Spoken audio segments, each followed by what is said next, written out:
What's up? What's up? What's up? Welcome, welcome, welcome. It's Friday. It's the Nerd Den. Yay! Very excited, very happy. Yeah, man. Absolutely. We are live, which is good. How you guys doing? Doing all right. Damn Yeah. good. No complaint. Yes. If we're going to do roundtable introductions, we need to make sure everybody is here and ready to say hi. Romel.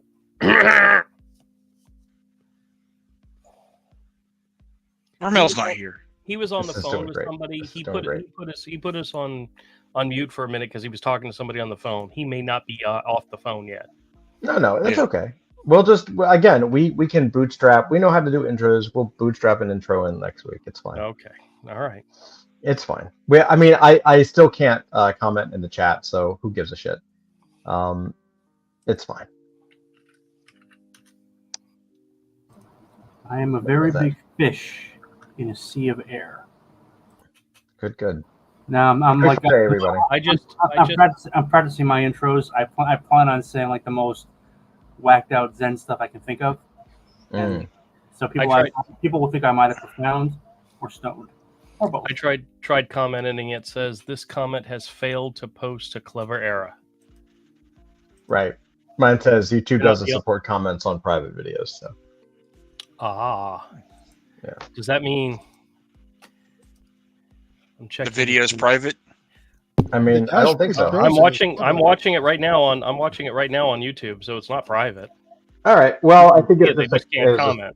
Yeah, I think it was set to. It was just set to private, and so we probably should have refreshed our stuff before we jumped in. Hold on a second. I'm going to try to actually. Can you comment on the YouTube? Yeah, on the YouTube channel itself. Yep, I'm doing it right now. See if you see that. I don't. Well, maybe I'm gonna refresh real quick because we're having issues. I'm gonna refresh my my browser, so I may bounce for 1 second. Okay. Okay. Hold on. Let's see. It's gonna reload. I'll be right.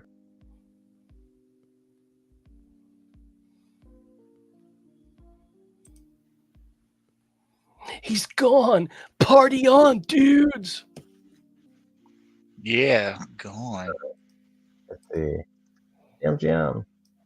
No, it won't let me post. So it's just set. I don't know. It's all jacked up. Andrew, if you have it pulled up, will you be in charge of comments, or do I need to open What up? do you want me to do with comments?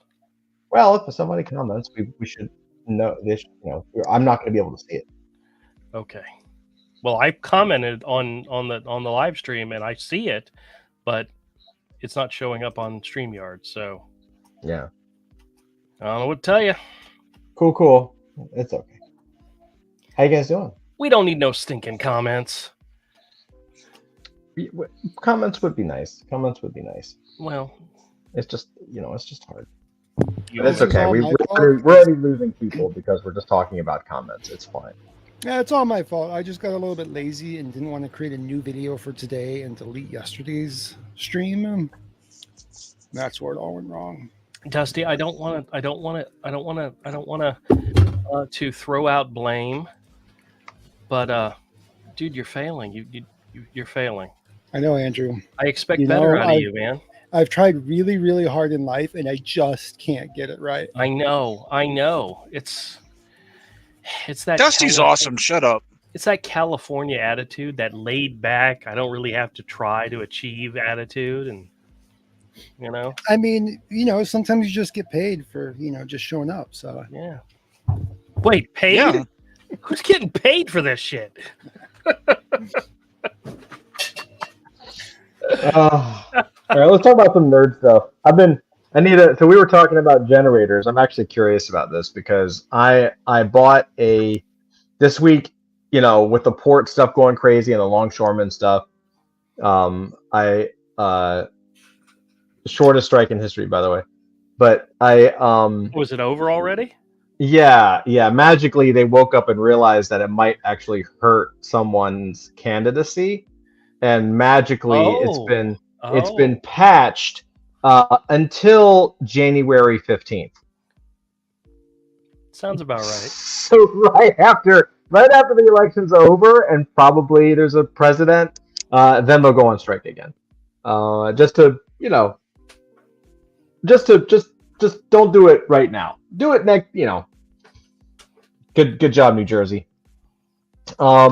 Anyway, so we did two things this week for like the survival side of things. I bought like a 14-gallon gasoline tank, which is enough to kind of fill the car should we need it, right? And I was like, you know what? Especially between that and the hurricane stuff, I was like, yeah, we need this. And then I bought a quarter of a cow. Okay. Nice. Like a quarter cow. It was supposed to be 150 pounds of beef, and it clocked in at 220 pounds of beef. So I now have 220 pounds of steak in my outdoor freezer, my outside freezer. And we had some of the steaks last night, and it was freaking delicious. Like, it was super good. Lock it. Make sure you got a padlock on it. Well, it's in my garage. Oh, okay. Never mind. Okay. Yeah, it's in the garage. So, as long as nothing is safe, but it's good enough for now. If you don't mind me asking, how did your little ones take the storm? They were okay. I mean, they don't really think about it. You know what I mean? Like, they were. Again, it was for the most part here. It was not that terrible. It was a lot of wind and rain, but I mean, honestly, like, it looked like it was kind of like a moderate Florida rain. You know what I mean? Yeah. Like, well, there's no lithium they want where you live. Right. Exactly. Where they want the lithium, flooded. Interesting. Yeah, like 100 feet of water, and we're just gonna bulldoze the city, and we're eminent domaining the entire vacation. The entire area is now eminent domain and owned by the government. Amazing. Yeah, and they wanted all that lithium in quartz. What a coincidence! I know, dude. I'm so angry. It's not like they haven't been experimenting with how to mess with these storms since the 1940s. Oh wait, they have. Bro, this is one of those things that it's really hard for me to like. This is one of those things that like genuinely, it's hard for me to talk about because I am so angry about it. You know what I mean? But they're getting $750. It's infuriating. It's ridiculous. It's not even. They can't even get it. Like, I saw videos of people saying they got insta denied for the $750. Like, they don't have it. It's complete bullshit. And anyway, it's really infuriating. And like I said, it's very hard for me because like that whole area, we went there quite a bit because that was our vacation spot.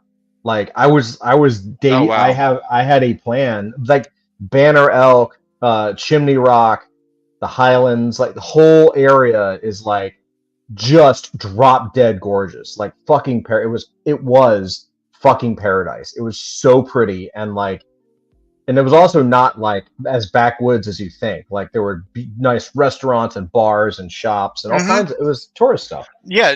Now see what it looks like after they're done stripping out all that lithium. Yeah, I know. I'm just well, it's going to be a crater. I know it will. I just can't, it's like I said, it's very hard for me because it makes me extremely angry, and I'm trying to maintain my composure a little bit. Yeah. Because I'm going to start saying stuff. I'm going to start saying stuff that I might regret. Mm-hmm. I'm with you. I understand. I completely understand. So you're going with solar on your generator? Yeah. Well, I found I found a generator that was. I mean, they're not cheap at all, but a solar generator can, this one can actually power it's a bigger one, so it can actually power the outdoor freezer. So it's like 1,200 watts. Something like that. It's something pretty powerful. Yeah.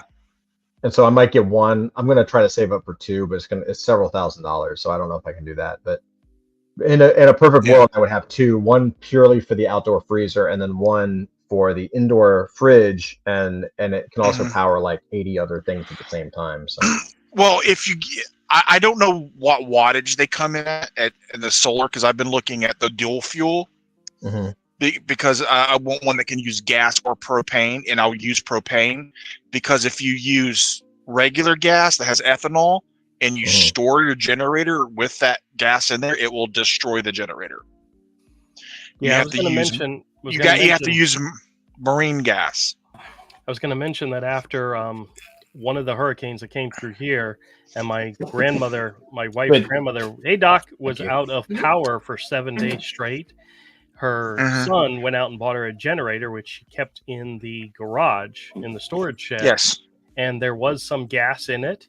And when we finally needed it, there was gas in the generator. There was some gas in the generator. I had no idea. So we went to go turn the thing on, and all of a sudden gas starts leaking because one of the hose had dry rotted. Yes. It was like, frickin' A. It's the ethanol. Yeah, it was useless. It's the ethanol. But if you use marine gas, which is pure gasoline, you're fine.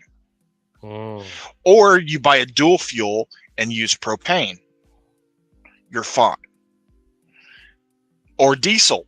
If you have a diesel generator, you're fine. But I don't know what wattage they come in the solar. I've been looking at the dual fuels. But a 1200 watt one would probably run your whole house. Yeah. I don't know how big your house is. Well, yeah. And you can get a direct hookup put in by an electrician, right? Where all you've got to do is just connect the generator and flip a switch, and it'll run off the generator. You don't have to run crazy cables everywhere. You just hook it up, and make sure you get the means to secure the generator where you can chain it up somewhere when you are using it, when it's outside, and you have to use it where it's chained up. Where you want it to be a pain in the butt to take. This one is. Because when things. Hold on.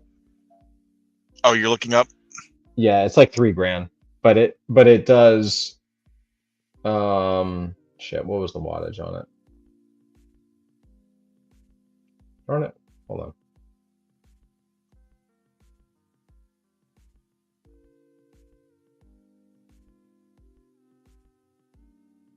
It's gonna take me a minute. It's a giant fucking sales page.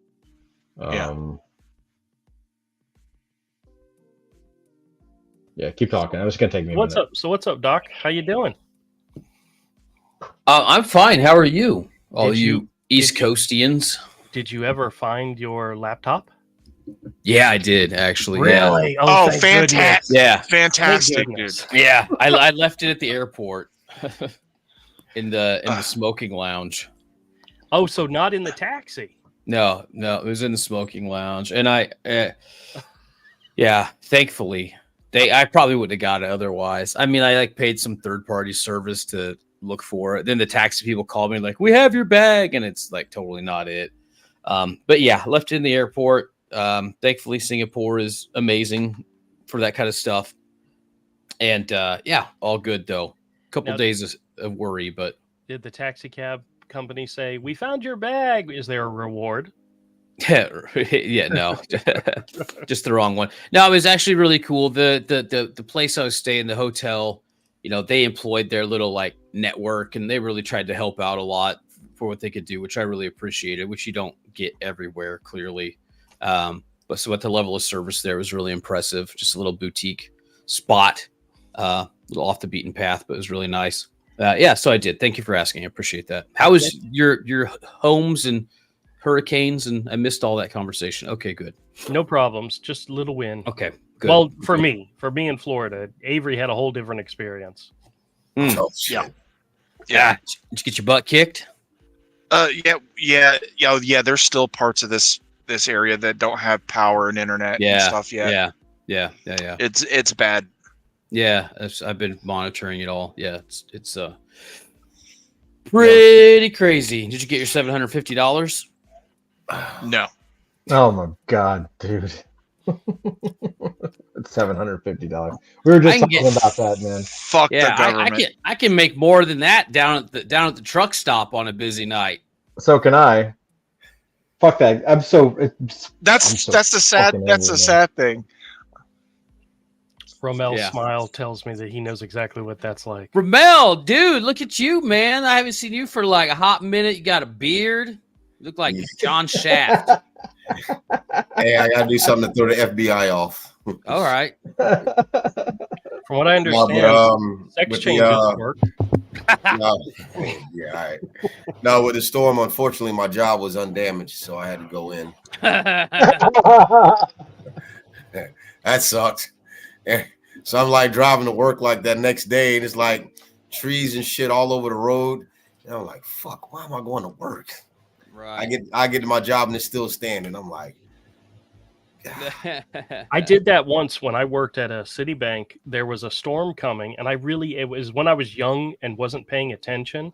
And I got up that morning, got dressed. I did not check my email. I didn't check my phone because they sent out notifications to tell people not to come to the office. And I drove all the way out to I drove out to our office. And when I got there, there was no lights in the parking lot. All the lights were off. And I thought, that's really weird. Also, the fact there was no cars in the parking lot. And this was like 7 o'clock in the morning, and there's no cars. And it's dark as hell. And I parked in the front, and I went in the front door, and there was a security guard there. And I said, good morning to him. I got up to my office. I saw that I had a message, listened to the automated message telling everybody not to come into work. And I turned around and left. I was like, that was dumb. But that was me. You would have thought the empty parking lot and the no lights would have been the biggest clue, but nope, walked right on in. Andrew, let me tell you something about me. In that situation, I wouldn't got past the guard, so I kind of blame you. The guard wasn't the empty parking lot wasn't enough for you. No, like you got that good ass parking spot. I know you got the good. He looked at me like, good morning. The forbidden parking spot. You got it with no issues. No. Got all the way up to my office. Got all the way up to my office. Checked my messages. Just grabbed my stuff and left. Got all the way to my office to find out that I didn't have to come into work that day. Yeah. And this was prior to working from home, so it was like a free day off. And I drove in and everything. When it was COVID time, I worked in the hospitality industry. Clearly, they finally, had the restaurants all closed down and stuff like that. And it was still like when it was bad COVID, when like shit was making people die and sick and things like that. But they were trying to end my good time and tell us it was okay to go back to work. And I spun up about 3 alts, and I absolutely just shit posted the local health board and everything else. Like, don't you know people are still dying? You assholes! I'm not done hanging out yet, jerks. Yeah, so sad. I was listening. I was listening to a. Did we lose Avery?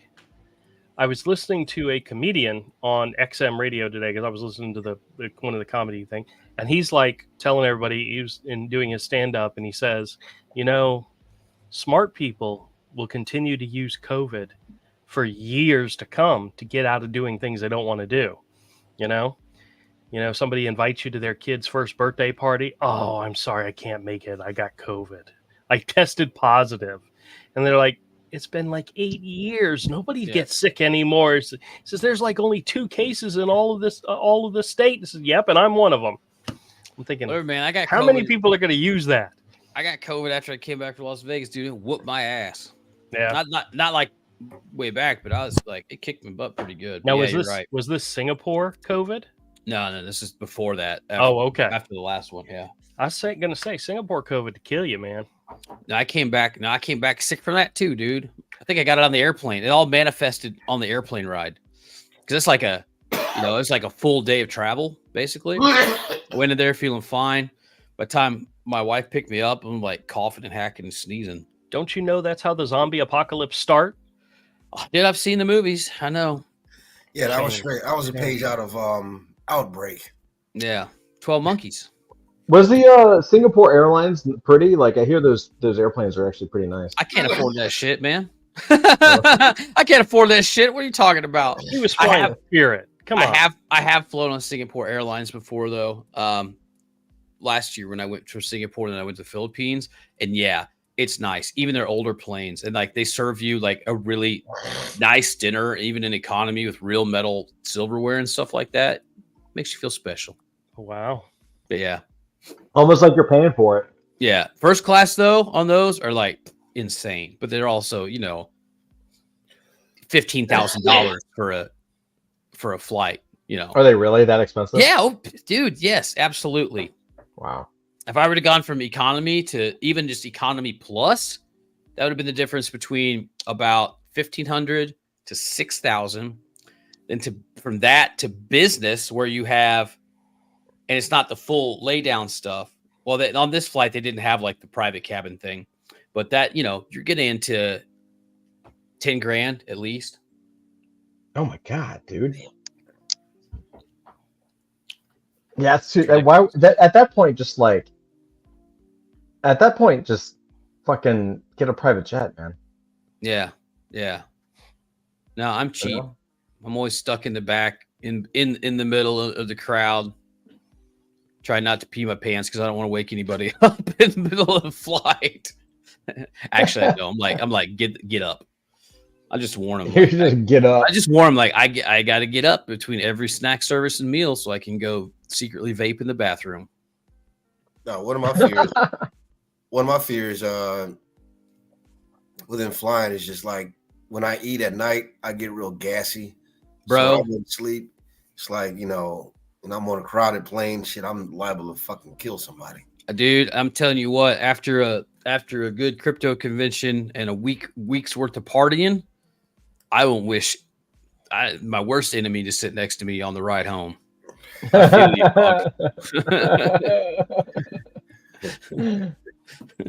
Yeah.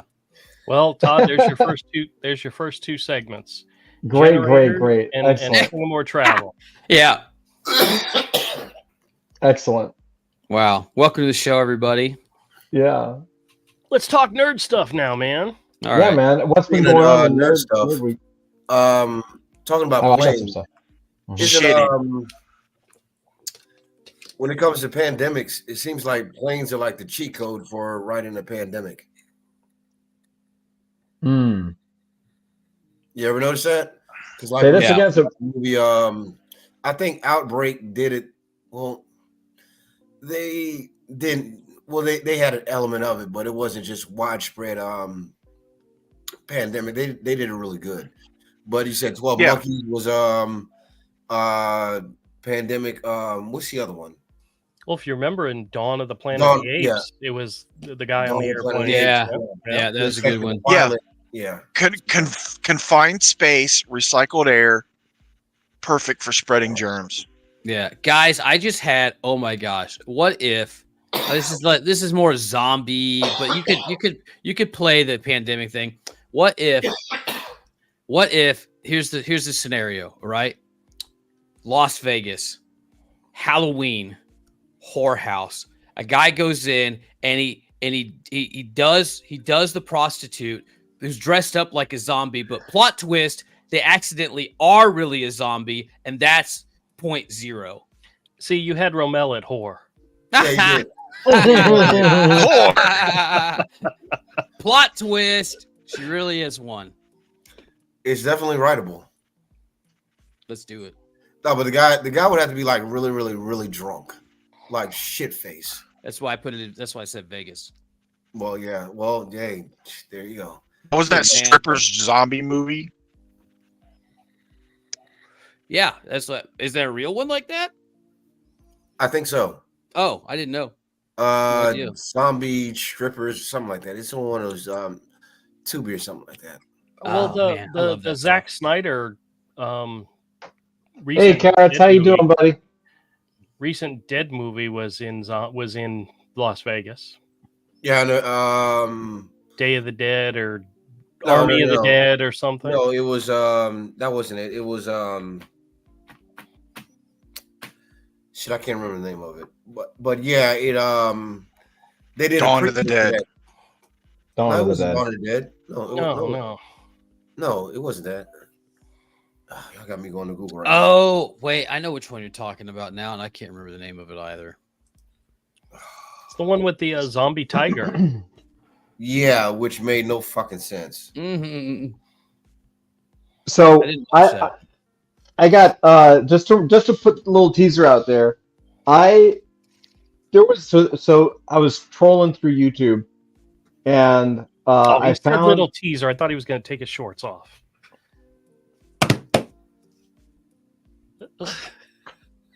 Yeah. Come on, guys! Don't leave me hanging. Don't leave me hanging. Oh. No. Anyway, good one. I look at him. I'm going back to mute. Yeah, great. So I was trolling through YouTube and I found an older documentary. It's got to be like 20 years old now, called "The Men Without Fear," and it's a documentary about creating Daredevil. And it's really interesting because it's got like Stan Lee, it's got John Romita, it's got Gene Colan, an interview with Gene Colan, which I've never seen before. Oh, wow. It's got interviews with John Romita Jr. Like, it's really good. And Frank Miller, of course. Like, I think I said him. I don't know, but like, it's really, really good. And so I don't know. We should maybe we might want to play a little bit of that because it was actually fairly entertaining. Cue it up. Yeah. I got it pulled up whenever we're ready. So. Okay. Yeah. Real quick, it was Army of the Dead from Zack Snyder. Army of the Dead. That's what I said. Army of the Dead. Yeah. No, you said Dawn of the Dead. I corrected it and said Army of the Dead. I didn't hear that part. Well, yeah. watch Andrew just makes the Nerd Den again, and you'll see where I said Army of the Dead. Hey, be careful talking out the side of your neck. Why do I have something on my mouth? I'm sorry. Oh my God, what an asshole! No, I'm just picturing a guy dropping his load into a zombie stripper. It's wild to me. What? Yes, this is the content that Andrew wants us to cut up and use every week. Yes. Well, I did say you were going to have to edit it. I did say you were going to have to edit out naughty words and anything Avery says. Good. No, it's totally doable because the zombie stripper could be feasting on somebody, and the guy walks in, thinking he's in on a threesome, and just goes to work, and it gets gobbled. That could be kind of cool, I guess. I can see that. Might be nice. All right, stop picturing it. I'm getting really gross imagery in my head. You're the one picturing it. How am I supposed to stop picturing it when you're the one picturing it? Doesn't make any sense.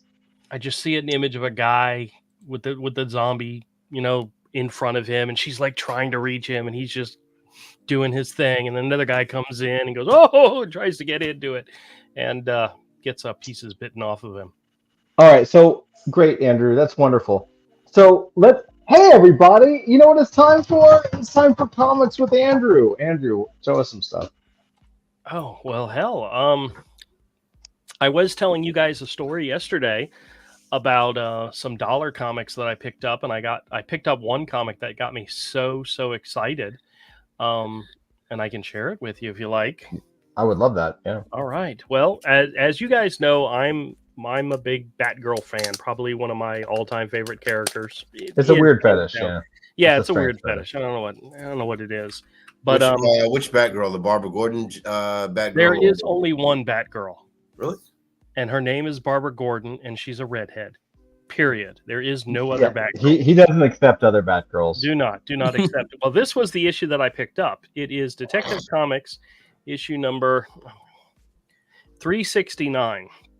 I believe when I did a little bit of research on it, it is the third appearance of Batgirl and the first team up of Batgirl and Robin.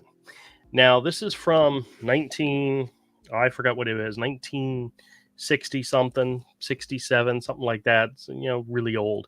The book is all beat to crap. I mean, if you look closely, you see all the chips and dings and whatnots in it. And I mean, it's all beat to hell, but honestly, I don't care. I just love the cover. That's great. And I got very excited about it. And one of the things that I had pointed out is that the comic is actually separated from the cover. But to me, it doesn't matter. I bought it for the cover and I paid $1 for it, like I said. Well, here's the sad part. I started flipping through the issue and there's no Batgirl in this issue. And I'm like, what the hell? Why is there? You got this gorgeous cover, with Batgirl on it, and she's not in the issue at all. And I'm like, what the? And then I realized what happened.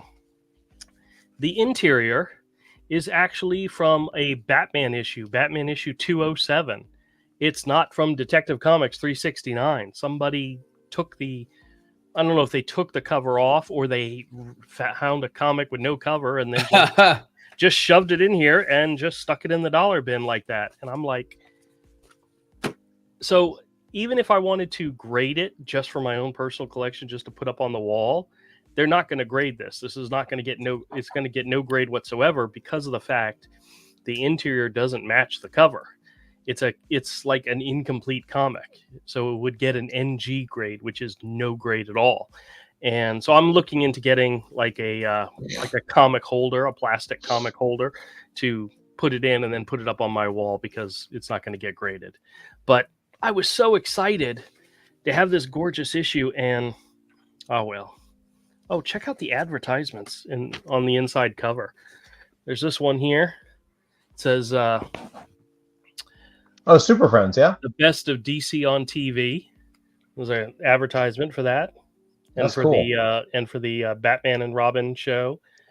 And then there's stuff on the front. I don't know what all that is, but bottom line is, me Tarzan, you build. This is something for a Tarzan, an advertisement for a Tarzan model. Guess what the cost for this model was back in the 60s?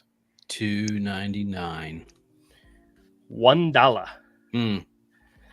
Oh, that's back when stuff was cheap. But yeah, it was kind of sad. It was kind of sad to find out that the comic that I wanted, and honestly, I'd never seen this comic book before, so I got very excited about seeing it, and was a little disappointed, but that's okay. It happens in life. I did pick up a couple of new comics that I can talk about. Yeah, let's go. Actually, I got 3 here. This one I literally bought for the cover. This is Fire and Ice number 3. It's got a really nice Linsner cover, and I picked it up just for the cover. Simply because the comic book store I go to, for every $10 you buy worth of stuff, you get $1 credit, and it builds up, and you can use it to buy stuff.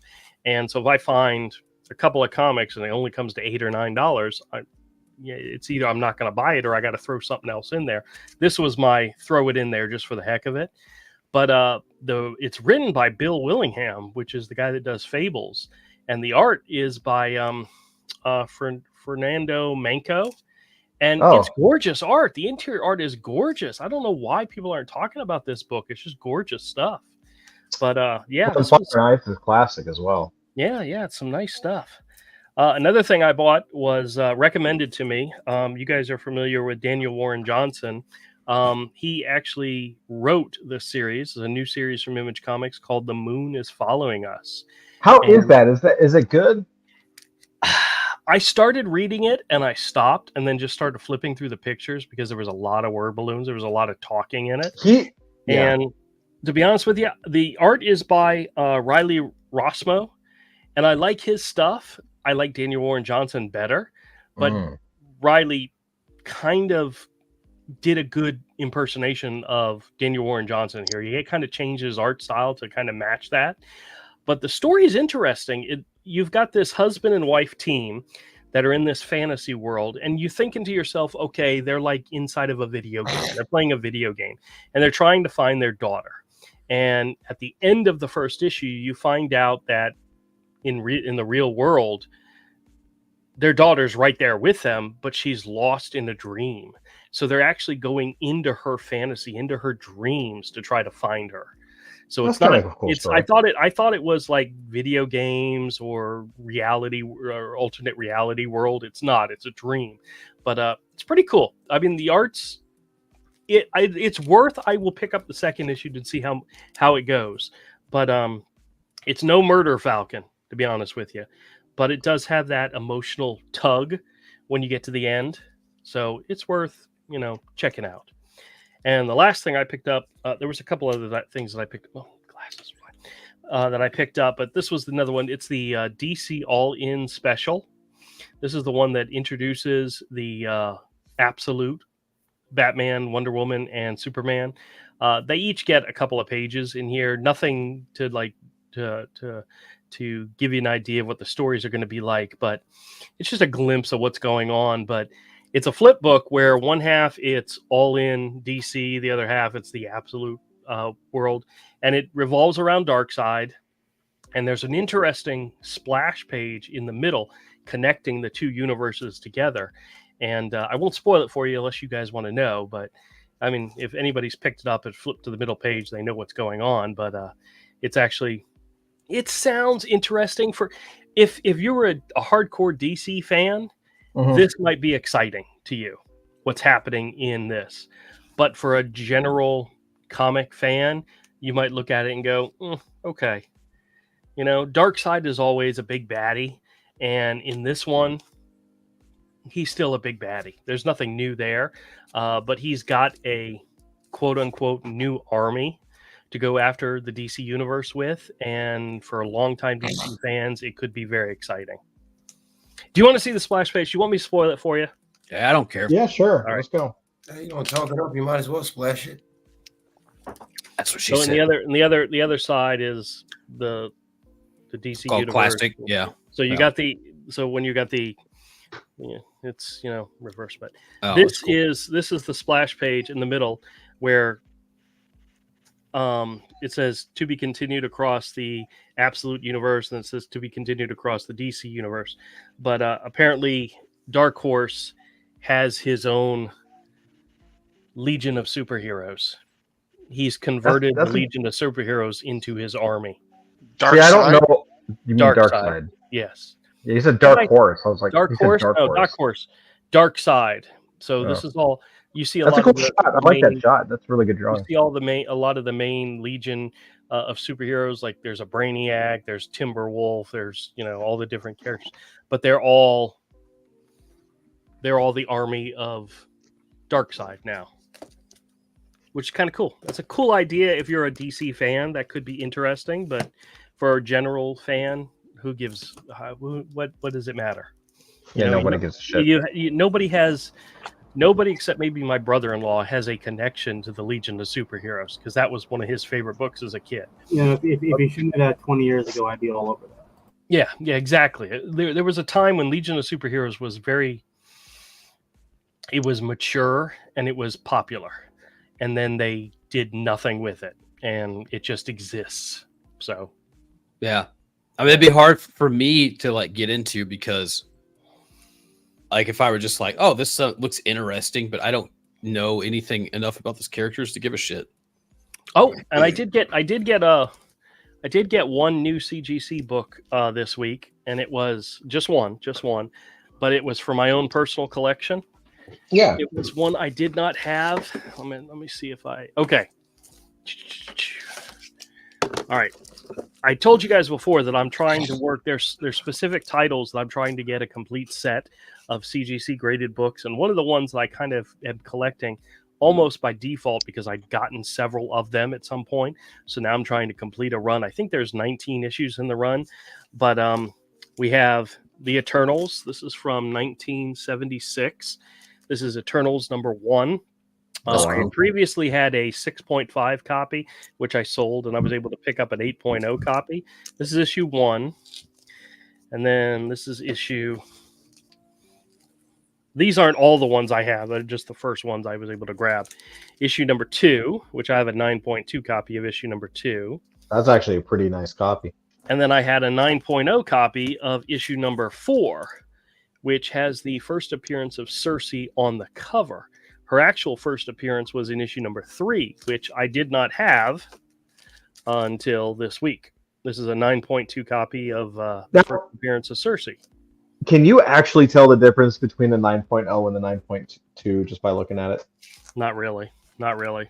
And since I'm not the one that actually graded these books, I wouldn't have access to the grader notes to see what they said was the reasoning why it got a lower than whatever grade. You can't see those aren't public. I don't believe grader notes are public. I think they're only available to the person who paid for the grading. Interesting. Yeah. So I have issues 1, 2, 3, and 4. I do have several others actually. Let's see. That's good. That means sticky pages on the bikini spread doesn't show up when I'm trying to sell my stuff. Yeah. Pages glued by semen is private. You know. Oh, you guys are wrong. All right, so I also have issue number 7. This is a 7. No, you're going to try to get the whole. Wait, what's the Eternals run you're trying to get up to? I think it's only 19 issues. I think. What's the last issue I have? Because I have the last issue. 19. Yeah, I have 19. So I have 1, 2, 3, 4, 7, 10. That's a badass. Yeah. 12. Also cool. God, I'm pretty sure so I've shown you these before, but 13. Yeah, it's wicked. 14. Even the shitty books used to have better art and covers. Yeah, look at that. Like that's not a great cover, but that's fucking phenomenal cover. Like it's so much better than the shit that's going on now. 17. God, that's good. And it's a lot of this is Jack Kirby goodness, you know. Yeah. This one is. He drew the interiors too, right? Yeah, he did the interiors as well. 18, and then the last issue of the series, 19. Wow, so you're almost there. So yeah, well, so that's the reason why I put this on my list to collect, because I had almost all of them. So I have 4, 5, 6, 7, 8, 9, 10, 11, 12. I have 13 out of 19, which means I'm missing 6 issues. And honestly, 1, 2, and 3, and 4 are like the harder to find, the more valuable ones, because number 1, of course, is the first appearance of the Eternals. Issue 2 is the first appearance of the Sentinels. Not Sentinels. Freaking I'll just look at it. All right, issue 1 is the origin and first appearance of the Eternals. Yes, Celestials. Issue 2 is the first appearance of Ajax and the Celestials, and issue 3 is the first appearance of Cersei. So those are the big appearances, and I already have them, so I'm happy. And those, and what we have determined, the term "my personal collection" just means it hasn't made it into the store yet. Right, just like when I gave you Kung Fu Fighters and Avery gives you original art. Well, I gotta pay back the debt, you know. That's the way it goes. No, it's good. Awesome. But, yeah. Thought you guys might find that interesting. Yeah, it really is amazing how the art and the design of those covers, even to what Avery was saying, like they're not even like back in the day, like you probably would have looked at that and been like, yeah, it's an average cover. It's not so amazing, you know. But it's so fucking good, dude. It's so good. What's so funny about the way comics are done nowadays is that every issue has multiple variant copies. Variants used to be something special. Variants used to be something, you know, that even if it was like a mistake or a second printing or something, it was something unique about a book. Now every single issue comes with multiple variants. No matter what it is, and what it is it's simply because people are buying for the covers. Yeah, that's right. People are buying for the covers. Oh, by the way, Todd, guess what? I'll show you one that I put aside to be graded that you might actually really, really like. Hold on. And yeah. I tell you where I got it. I'll do what? Yeah, those books. There is something about getting them slabbed. Like they do look so good when they're slabbed. You know. So this is my to be graded stack. I'm actually going to make a video on my channel of this. These are all books that I'm going to be sending in another 10 books to be graded, and these are the 10. 1, 2, 3, 4, 5, 6, 7, 8, 9, 10 books that I decided are going to be the next ones to go. They include Power Girl number 2. This is the Adam Hughes retailer incentive variant. Yeah. Which honestly, I think this and the other one are gorgeous, but they're not worth the most. The ones that are worth the most are the Gillian Marsh variants that were done later in the series. Yeah, and I think it's because they were even rarer and harder to find. But these are gorgeous. So another one I'm getting graded just simply because of the value of it is Vengeance. Oh, no, nice. This was traded in as part of a collection I bought recently and didn't realize it was in there. And it's first print, so you know it's wonderful. Yeah, and that's what is that? What's the street value? What's the what? Street value. A 9.4 ungraded is about 100 to 120 bucks. Wow, good call. So, yep. This is Secret Wars #1. Oh. Cool. The guy that traded this to me is one of the guys I know that does a lot of graded books. And when he offered this to me in exchange for like $20 worth of Spider-Man titles, I was like, okay. Technically, my investment was like $8, so I got this comic for $8 worth of stuff. When I got it home and opened it up, there's a nice little chip out of the back cover, which means he knew that was there and didn't mention it to me. Piss me off. Why didn't you open it and look? Because I trusted the guy. No, that's stupid. Number one, baby. Graded? You're gonna get it graded? I may still get it graded just because of the issue. So that's all right. Next one is Amazing Spider-Man number 238, first appearance of the Hobgoblin. I tell you what, if this one there was a tattoos attachment that came inside this book, and without the tattoos, the book gets a certified grade, a green label certified grade. But I've still seen a certified grade still get some money, so it's worth getting graded just for the significance of it. But I tell you what, I wanted to show you. I don't know if you guys have ever seen this issue, but this is the way you introduce a new character. Look how sick that is. You give him a whole freaking splash page. Yeah, 2. He's like coming out of the shadows and shit. Right. Yeah. Yep. But who drew that? That's excellent. John Romita Jr. and John Romita Sr. are credited as the artists. So that's nice. I like the suit up, the little suit up panel, and then the reveal. It's pretty cool. Yep. Very nice. That says it all. This is the one that Todd would probably really, really want, but he's not going to get it. But, thanks, Andrew. Appreciate you. Firepower #1. Hadouken. From Chris Somney and from Image Comics. But there was a limited edition retailer incentive with gold foil. Oh, interesting. I literally pulled this out of a dollar bin. Are you kidding me? It's like a $75 book. Yeah. Unbelievable. God. Now, 2 of these books I'm getting graded for someone. It's part of their collection. It is one of the Art Adams variants for the Walking Dead. He has like 4 or 5 of them that I found graded for him. So he needs this one graded to add to his collection. And then this is his personal favorite issue that I'm going to have graded for him. Issue number 75 of The Walking Dead. But the other 2 books, you guys know why I'm getting them graded. It is New Mutants number 98. That's a useless book. It means nothing. I know. And Uncanny X-Men number 266. Complete trash. But this is another one that the value of the book is only $10 ungraded, 9.4 ungraded.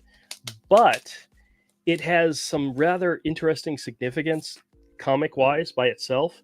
This is Daredevil issue number 236. Now, it's the 25th Marvel anniversary issue, which are sometimes harder to find. This one also... Oh, no, it's not. Okay, I was going to tell you something, but this one also has a defect to it that makes it rather valuable. Oh, cool. That's cool. Double cover. Nice. Yeah, I've never seen that one. It happens from time to time, but they're much harder to find in really good condition. And I pressed this, and it looks fantastic. So just based on the fact that it has a double cover means it's rarer and harder to find. So what's the double cover go for? It all depends. It's there's no specific, because it doesn't happen. There's no listing for, this is the issue. If it was graded and if it had a double cover, this is what it'd be worth, because it doesn't happen that often. So that's cool. Yep. And I do, believe it or not, I actually do have another issue, same time period, that has the 25th anniversary cover, which is double covered, and it is the one of the Conan the Barbarian comics. It has the 25th anniversary as well as the double cover, but it's only like a $5 book. So this I have never seen a double cover. Really? Well, that's interesting. That's really interesting, actually, because even with action figures, well, especially coins, there's always the variants and the rarities, double die, off center strike, and all that kind of stuff. But even with action figures, if there's like foot color is different, or just like paint color, paint color is different. But or trading cards, you can have offset. So it's surprising that even though it doesn't happen a lot, there's not, because there's still, if you're printing any media, there's always that weird chance, especially older media, where they're actually like running them off the press, with like having off center page cuts or things like that. I'm surprised that there's not more like listings, but that's cool, man. That's all in the eye of the beholder when you get like errors and mistakes like that. I mean, if you want to get back to the beginning of that attitude, there's like I think the rarest stamp in the world. It's from like a country that it's from a British colony that doesn't exist anymore. As I understand it, there was a run of those stamps in which like the center image was printed upside down. Mm-hmm. Wasn't that one of the things that happened in Brewster's Millions? Yeah, something like that. Yeah. Yeah, where you get the stamp. It's like one of the rare stamps ever because it was printed upside down. Yeah. Well, I mean, like if. I mean, I don't mean it's, you gotta wonder. I mean, if I don't know if stamp collecting still has the same cachet that it does back in the day, but if you can get one of those, your hands on one of those, it's like getting your hands on like a mint condition Action Comics 1. You're set for life. Yeah. Oh, dude, they're still there. It's not as big, but anything like that, paper currency, stamps, coins. I mean, there's an old saying, what's that saying? Like, everything is valuable, everything is worth what someone's willing to pay for it. Yep, that is true. And the rarer something is, the more there are collectors out there willing to pay money for them. So, well, the funny thing is that that's actually the attitude that drives a lot of art thefts originally. Like people will break into a museum and they'll steal like a Picasso or a Renoir because it's worth $100 million. But what they don't realize is that it's only worth $100 million to people who are willing to pay $100 million for it. And then if the museum actually has the original on display, which a lot of times they don't now. Mm-hmm. There was actually an Irish gangster called Martin Cahill, who pioneered a different way of doing that. He stole some valuable paintings from a country house in Ireland, and what he did was, instead of trying to sell it or ransom it back to whoever, he used it as collateral for for various illegal drug deals. And this is Ireland in the 80s, so obviously he was dealing with the IRA, and they would use these paintings as collateral for criminal deals. Like, okay, we'll front you the cash for like $1 million worth of guns, but how are you not gonna rip us off? Okay, well, I got this $100 million painting here. It's worth $100 million now. So so who knows? Maybe one day, Andrew, when when we're all dust in our graves and your comic is considered like a masterpiece of the Western canon. And it already is. It already is. What are you talking about? We're the only ones that know that. When the rest of the world finally figures it out, and someone conducts a daring Hollywood style heist to steal the like one of the only remaining mint copies available, but he can't sell it because it's so rare that anyone who buys it is going to get busted. So he'll use it instead to like I don't know, as collateral for like $1 million worth of heroin or something. So yeah, there's your life's work, Andrew. There you go. That sounds about right. It won't be a masterpiece until it's put on chain.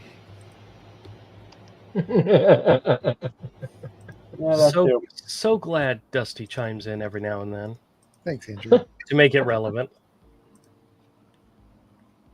Good job, Dusty. Dusty. Dusty, what are you doing right now? I know you're not paying attention to the stream. Be nice to Dusty. Like I've said many times. He's ignoring you. Guys,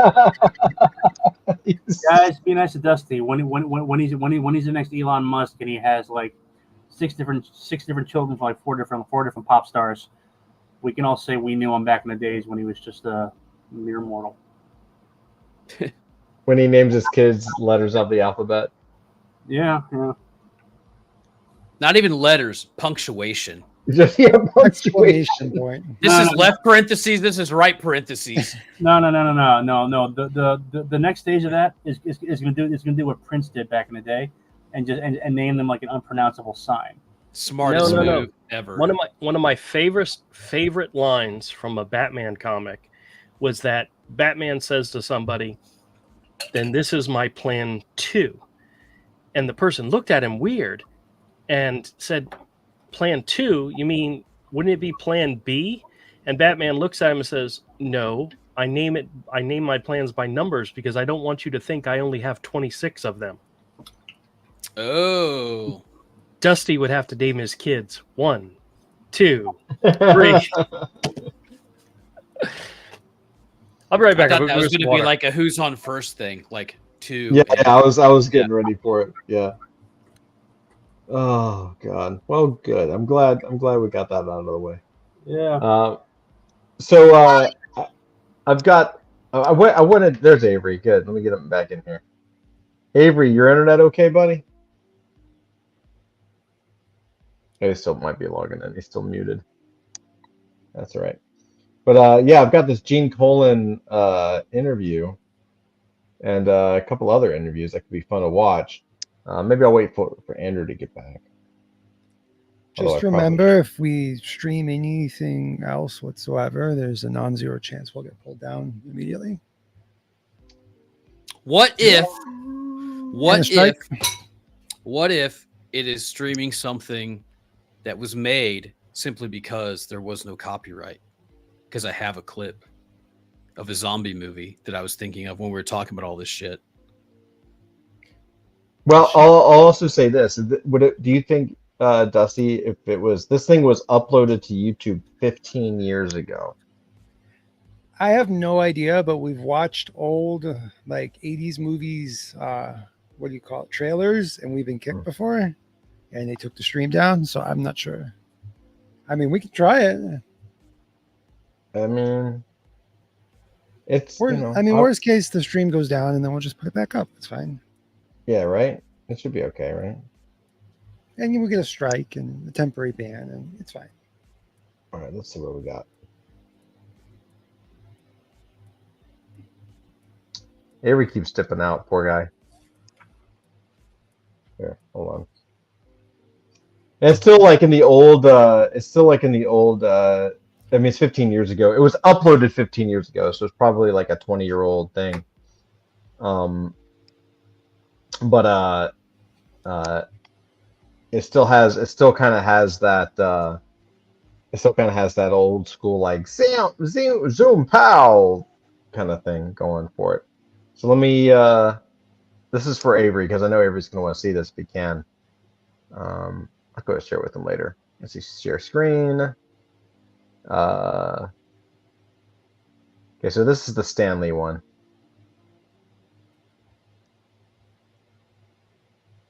You guys see this okay? All right. Tell me if you hear it okay. Yeah, we can see it. Yeah, we can see it. Comic books have got a very strange self-esteem issue. Now maybe I ought to start being intense. I hate Miller being more intense than I am. I call my style the deadline style. Whatever comes out on time, that's my style. He's cashing a check, and I'm sitting there doing the work at 3 a.m. It was my normal grumble. Hate me, that's fine. Just be passionate. Love me, just be passionate about it. Don't be lukewarm. Don't tell me you want to see other guys. Daredevil has always kind of been the Grateful Dead of comics. So I was on board, from the get-go. But I wanted them to take it seriously, because I took it seriously. Worked out pretty good. 10-year overnight success. That's how it works. Yeah.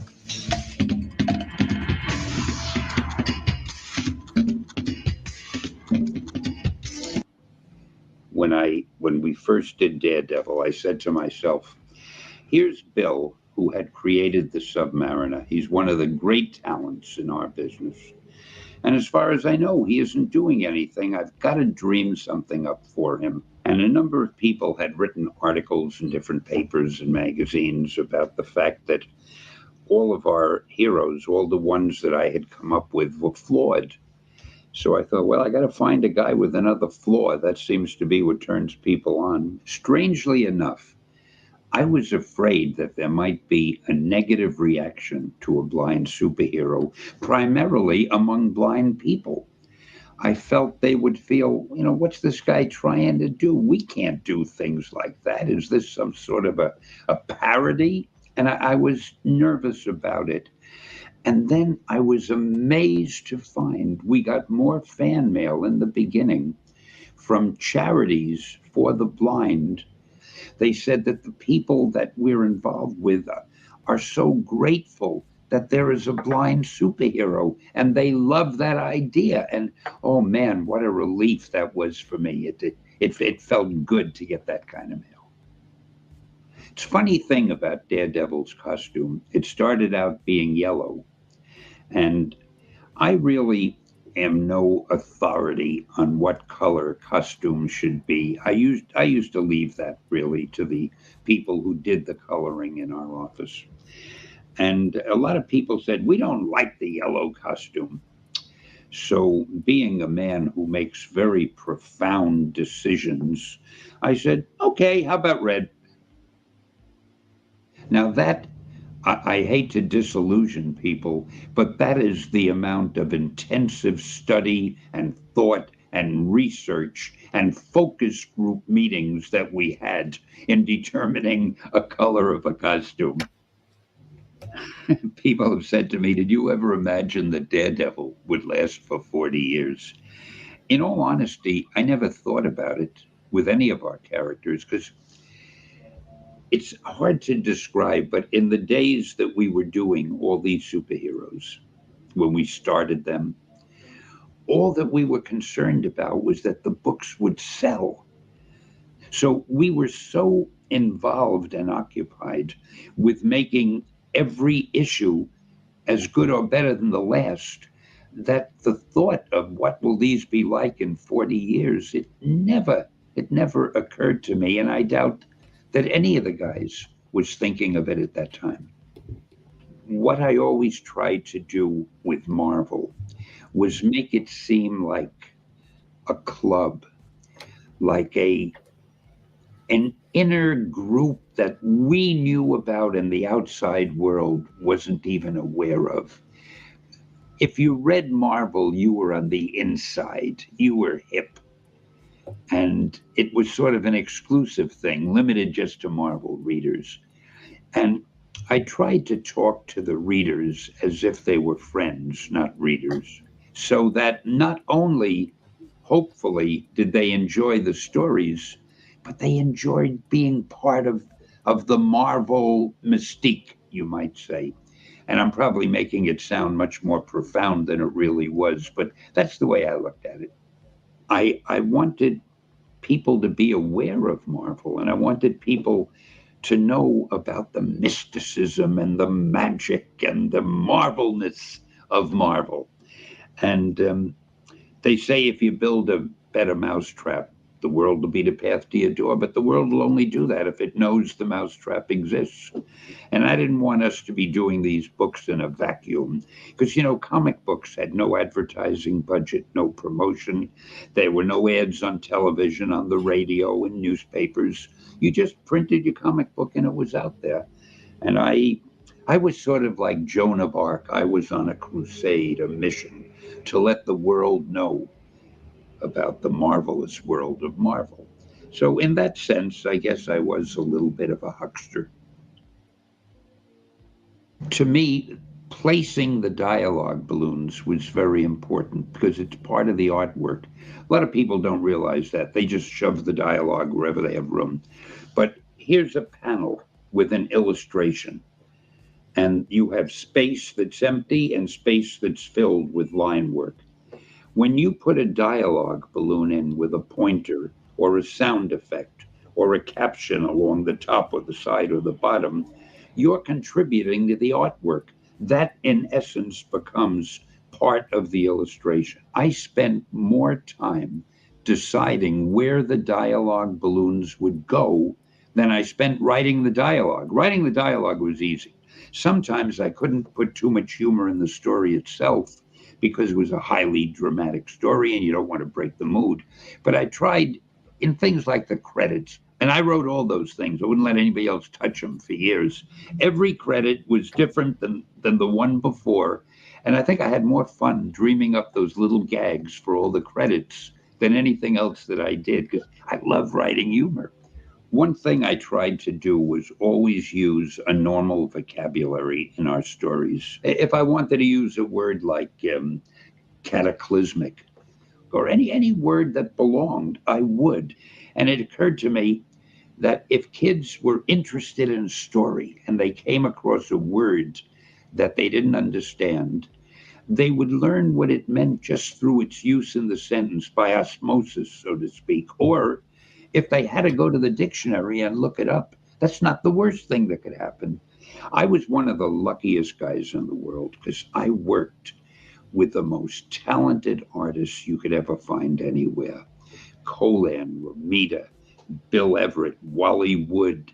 I don't think I worked with Frank Miller. I think he came along after I left. And that's a lasting regret of mine because he too is wonderful. But we at Marvel were indeed fortunate. We had the best artists. I would give them just a notion of a plot and they went off and running and they would illustrate it. And it was a great working arrangement.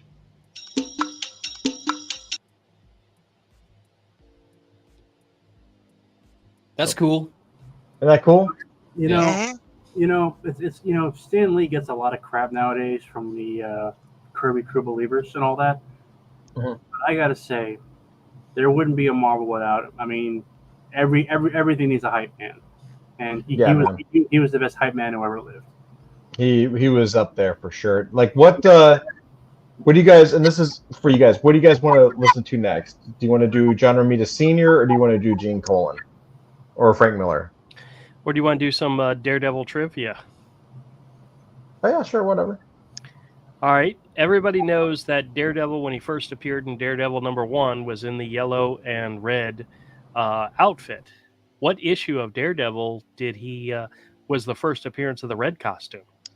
Oh fuck! I'm gonna say like it's in the low teens.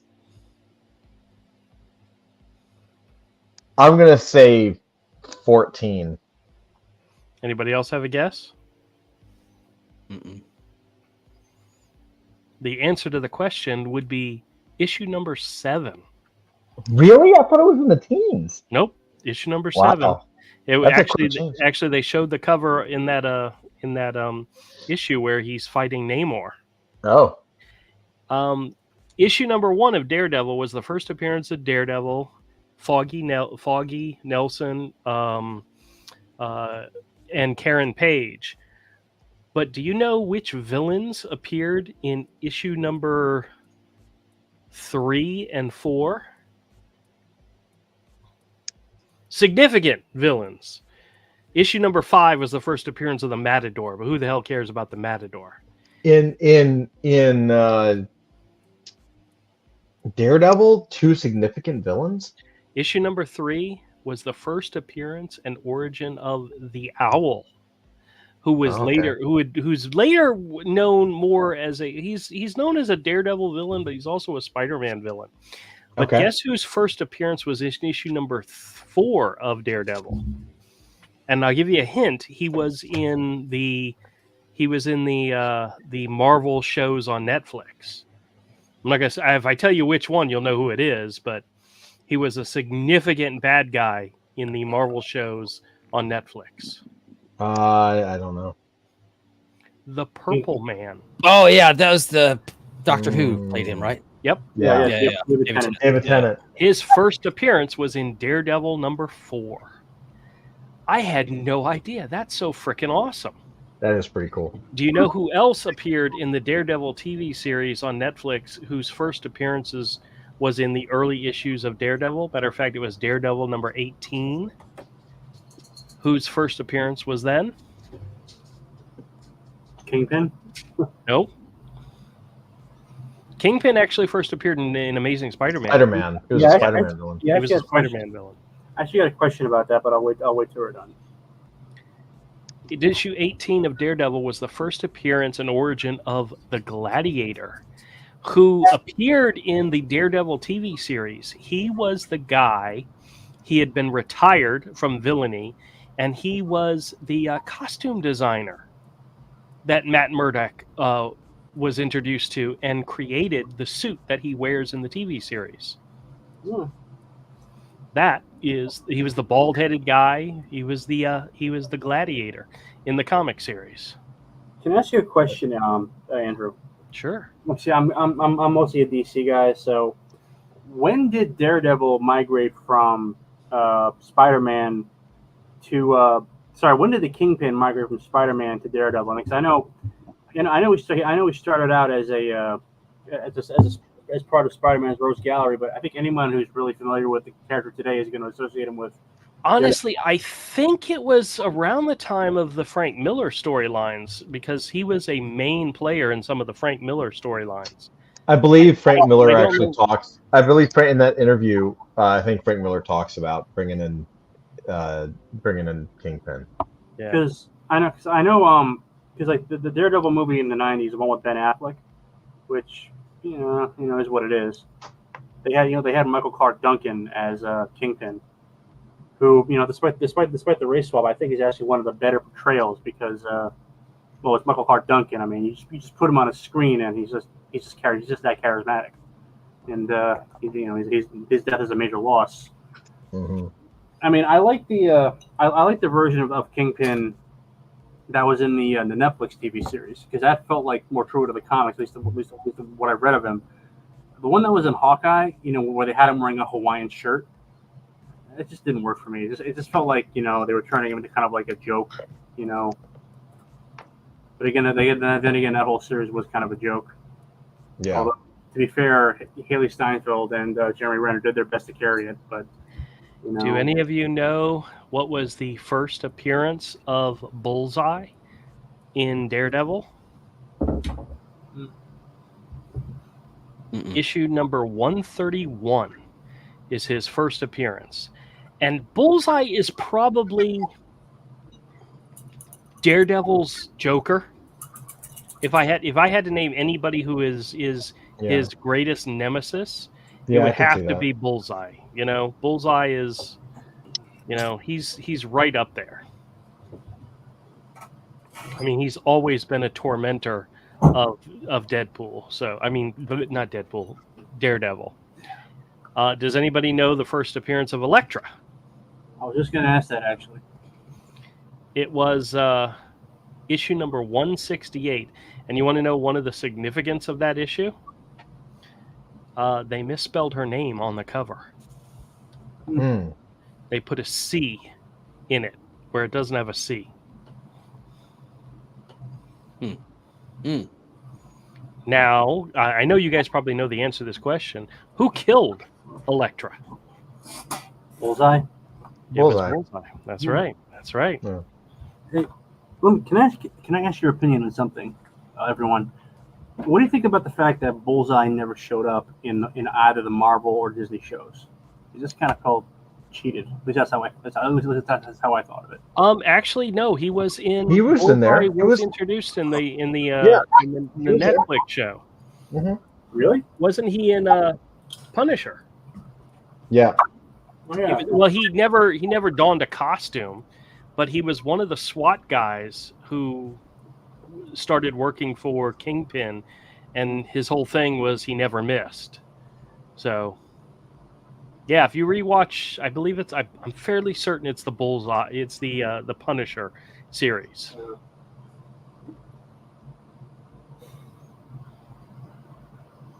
Yeah. Do you guys want to watch another interview or no? Sure. I'm afraid your channel's gonna get struck from using somebody else's thing. So Fine. I think I heard. I'm not sure if this is 100% true, but I heard that you can get around it by putting it like on 1/2 speed. You watch it at 1/2 speed.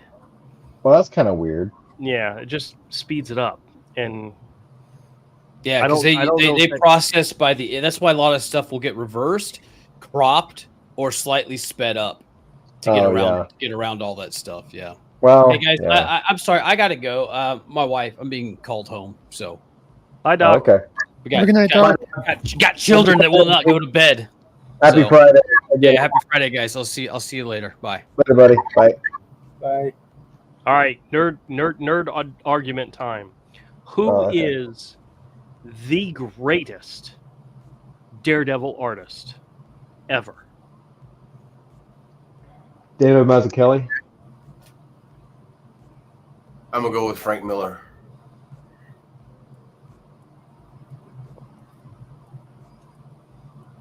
Avery. I mean, Avery would have to.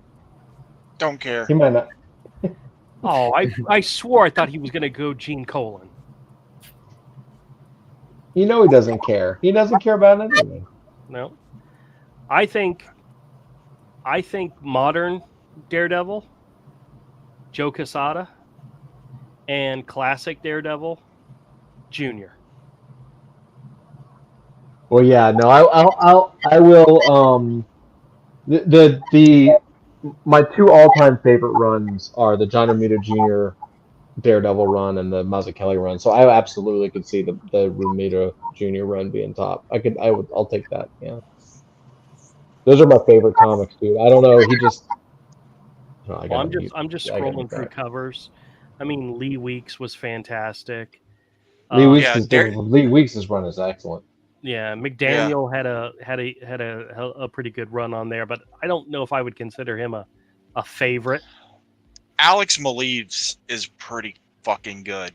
Yeah, but you really gotta like Alex Maleev's stuff, and I'm not a huge fan. So, I mean, I respect what he did, and some of the stuff they did was fantastic. But if you handed me a graphic novel and it was all Alex Maleev art, I might flip through it. I might. Michael Lark's artwork was really good too. Oh yes. Oh, you know what I actually read for the very first time recently? Jumping off of the Daredevil was I had somebody traded in a hardcover copy of Batman Year One, and I've never read the whole story. I read the whole damn thing. That was a very interesting style of storytelling. Frank Miller's story, David what's his name, art was just gorgeous, but it was the entire story was like bullet points, you know, because it kept jumping ahead, and it would show you something, and then it would show you something else, then it would show you something else. But if you guys watched the new animated Batman the Caped Crusader, there was a lot of callbacks to that Year One story in there. What was the name of the Daredevil thing that Quesada did? Was it just Daredevil? Guardian Devil. Kevin Guardian Smith Devil. wrote it. Yeah, that was the first storyline, Guardian Devil. All right, I see it. Yep. Yeah. Daredevil's had a lot of amazing artists. A lot of the Frank Miller stuff. Oh, geez, I can't believe I didn't. I love it, and I love the Born Again. I like some of the Bill Sienkiewicz stuff, you know, like that Marvel graphic novel. Yep. I love that. Chris Samnee. Completely forgot about him. Yeah, well, you know, Chris Somney, that's Miss me. super talented. I ignored that completely. It's so good, dude. It's such a good run. Yeah, there were some really it's one of those weird books. What? That's Mark Waid. It is. Yeah. It was. That's why I skipped it. I know, but the artwork is top notch. And technically, Somney, whatever, he is the one that wrote it. Yeah. Wade got the credit, but Somney basically did the whole book. I know he mentioned the guy's first name, Stan Lee, in that Daredevil thing, but do you know who the artist was for issue number 1 of Daredevil? I mean, I'm going to say Bill Everett, but it wasn't. It wasn't? No, it was. Yeah. It was. Yep. And you know who did the cover? No. Bill Everett and Jack Kirby. No, that makes sense. No. But Jack didn't do any of the interior stuff. But guess who they list as the inkers on that issue? Steve Ditko, Bill Everett, and Saul Brodsky. I don't think I've ever heard of Saul Brodsky. Mm. But yeah. Wow. Silver Age comic, 12-cent issue. I don't really get into Daredevil as far as like the artwork until about Gene Colan. Then I'm like, okay, this is cool. Yeah, Gene Colan's interview was actually pretty good. I bet. Yeah. Because that's when Daredevil sort of gets that dark edge a little bit. And then Frank Miller gives it that vibe too. And you know what? Bendis now is terrible, but Bendis is Daredevil with through the artist he worked with, Lark, and hell, I just said his name a minute ago. Maleev. Yeah. Like Bendis was still like writing like edgy shit, you know, dark edgy stuff. Yeah, he still had a pair. Was it just me, or was he writing for a potential TV series? I don't know. He kept it very urban, down to earth. Yeah. You know? So, hey. Yeah, all those guys were kind of... Do you remember that 3-issue storyline in Daredevil where Daredevil got his vision back? And the art was by Cully Hamner? Oh, yeah. Remember that? Yep. Yeah. I had those, yeah. Yeah, me too. I wasn't following Daredevil at that time, but I liked Cully's art, so I know I picked him up. What a stupid concept. Well. You gotta come up with something. Daredevil's like, I've never steadily bought Daredevil. I would buy chunks. You know? Yeah. Like, oh, I want this trade of some of Frank Miller's collected issues. Oh, here's Born Again. I want that. Oh, here's a John Romita story in a trade. I'll get that. Well, I remember buying issues from the John Romita storyline because it crossed over with Inferno. You know? Oh, yeah. But once Inferno was done, I didn't keep picking it up. I only picked it up because of that crossover. So, and then I don't remember picking up Daredevil regularly until Joe Quesada and Kevin Smith relaunched it for Marvel Knights. I didn't buy any of those. Oh, I love those. The art in there was fantastic. And the story's good, too. The story was really good. I think I might have a trade of it now. Yeah. Although one of my John Romita Jr. trades got ruined years ago. I had it was in the bathroom. Somebody put it. I had a stack of book comics in the bathroom, and my mom came to visit and put them all under the sink, and I had a leak. Oh. Yeah, I've got a stack of books in the bathroom right now. I call them my bathroom books. Yeah. Mostly they're previews, stuff I don't care if it gets messed up.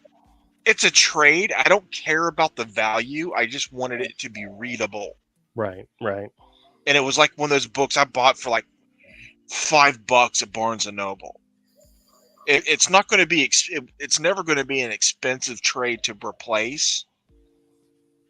You know, it's just I don't even want to pay the $15 to replace it brand new. It's like that's a $5 book in my brain. Right. Right. Yeah. So, oh God.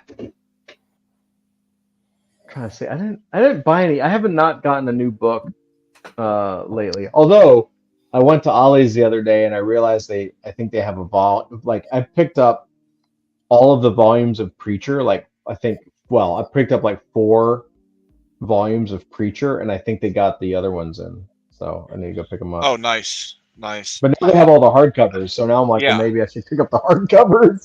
I don't know. Yeah.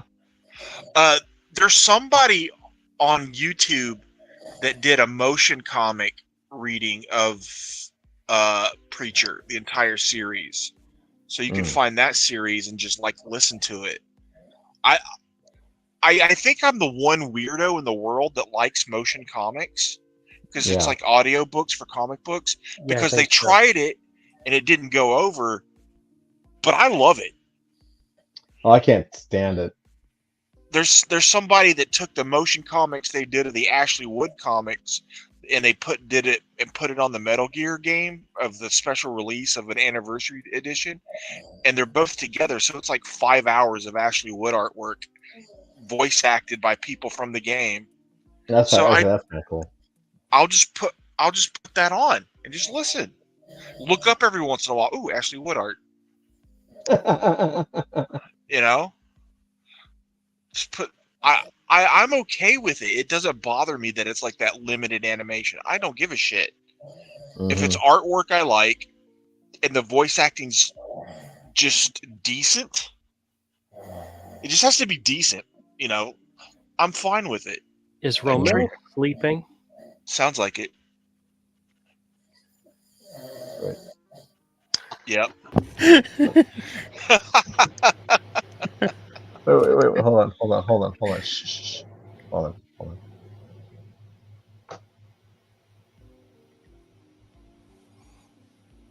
Hey, Ramel.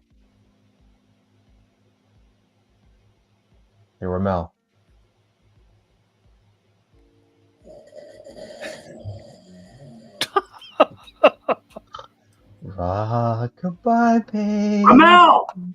On the treetop. When the wind blows, the cradle will rock.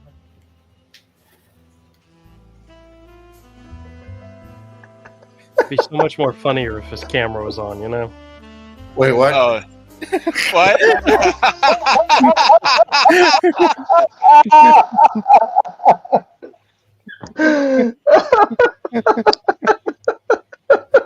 Romel, were you getting some beauty? Hey man, how you doing?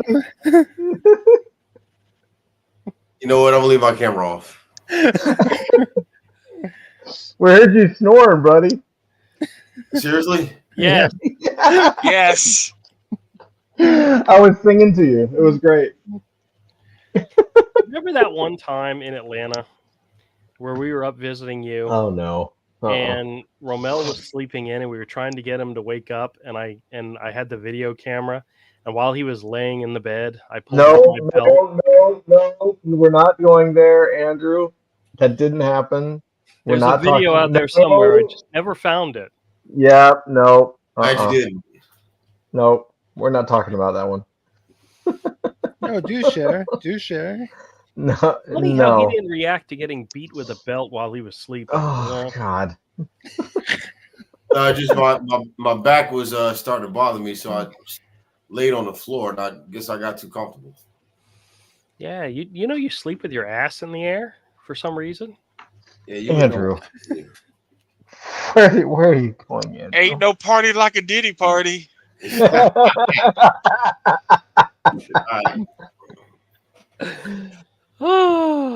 and Diddy. That's what we're calling him. And Diddy. And yeah.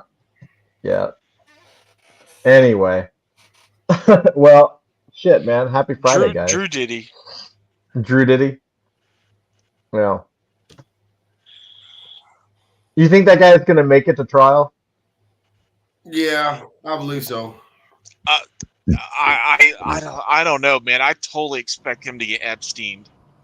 I don't know, man. I think right now, the way the world works, I'm so disillusioned with everything, and everything is so fake that I actually think right now what he's doing is like trying to make deals with either Trump or Kamala, because I think he's just going to go into court, and whoever doesn't give him the deal, he's going to be like, yeah, Kamala was at the parties, or yeah, Trump was at the parties. And nobody would care. I mean, there's no proof, like, no one's going to see the tapes. We already know she was a Montel Williams groupie. Well, and she was in California. She was a big California. I'm sure but they know that she went to some of the, like, at least to the white parties, the white, when they were wearing all white clothing and shit. You talking about the all white, Yeah. She used to go to those. I don't know about the other ones. Yeah, Ashton Kutcher's trying to distance himself. It's like, bro, the pictures are out there. You were buddies. You were at those parties. Yeah. Like all during that 70s show, everybody like shit on Topher Grace for being a jerk for not hanging out with the rest of the cast. Now it comes out the whole rest of the cast were a bunch of scumbags. Wow. I know. Didn't know that. Yeah. Oh yeah. Yeah, Danny Marston's in prison for rape. How is Danny Marsden in jail for rape? If I was famous, I ain't gotta rape nobody. Dude, it's Scientology. The rest of them are involved in some creepy, crazy shit. That's the reason he wasn't hanging out with them. They're a bunch of degens. Like what? No. We're not going into detail on that stuff. By the way, do you guys know how old Brad Pitt is? Like 50 something? 56. 60. He's Wow. 60. And his current girlfriend is 31. So at least he's... Oh, that's creepy. Yeah. I have never met anybody that can change the subject like Andrew. Hey, I got a skill, man. Good for him. No, but back to Diddy. Do anybody follow this one creator? He's on YouTube. He's on a lot of social media. It's called Ace Vane. He does these animated. He takes his clips from the Super Friends, and he does voiceovers for them. No, I think you shared them with us once before. Yeah. Yeah. He did one recently, like super recently, about the Diddy parties, and so he had where the police had contacted the Hall of Justice, talking about all of them were getting arrested because they were all at the Diddy parties, and Batman was like, I wasn't at no fucking Diddy party. Then they showed a clip at Batman at a Diddy party. They superimposed him in there with him, and he's like in the, I think he's like in the pool or something like that with just his cowl and no shirt on and shit like that. you would have to check it out whenever you get a chance. Check out Ace Vane Diddy Party. That was funny. See, animation. I know. I knew you were going to go there, and it's hard because it makes me want to do it. I know. I'm just trying to. I'm trying to survive. Yeah. I got this guy's Instagram. I need to send you because it's really funny. It's just them playing D&D, and one guy's dressed up as Batman, another guy's always dressed up as Bane, and another guy's, and as they're playing D&D, they just say some wild out of pocket shit, and it's like, dude, that could be a funny bit to do as an animated thing where it doesn't require tons of animation, where it's the AF characters playing D&D or some kind of, Maybe. I know. You guys are killing me. It's going to be able to do a lot of crazy ass jokes. Send it. Send me the link. That'd be fun. I'll take it. I'm gonna look. I'll look at this Ace Vane guy. I'll look at the animation. Remember, you watch his channel a lot. Do I watch what? Ace Vane. Hell yes. I watch a lot. Oh God. All right, I'll have to look at it. I'll check it out. Dusty's gonna murder me. That's what's gonna happen. He's gonna kill me. He's gonna literally kill me. We'll get to For what? Just the amount of shit that we have to make and do, and we have like on deck. It's quite a bit. Hey, Andrew Ray, how you doing, man? Ashton says Andrew Ray says Ashton was in his 20s and his now wife was 16. Yep. Yeah, so she was underage. Yeah. Yeah, it's a thing. Hollywood, you can get away with it though. It's okay if you're in Hollywood, yes. But well, good.